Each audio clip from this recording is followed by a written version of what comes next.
నమస్కారం. ఏసీటీ 9 న్యూస్కు స్వాగతం.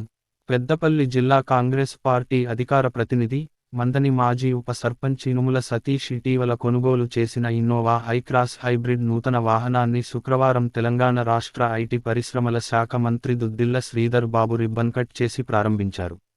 ఈ క్రమంలో మంత్రి నూతన వాహనాన్ని కొంత దూరం నడిపారు. అనంతరం ఇనుముల సతీష్ మంత్రికి శాలువా కప్పి ఘనంగా సత్కరించారు. ఇదే క్రమంలో స్వీట్లు పంచిన ఇనుముల సతీష్కు తెలంగాణ రాష్ట్ర మంత్రులు దుద్దిళ్ల శ్రీధర్ బాబు, పొన్నం ప్రభాకర్లు కలిసి అభినందనలు, శుభాకాంక్షలు తెలియజేశారు.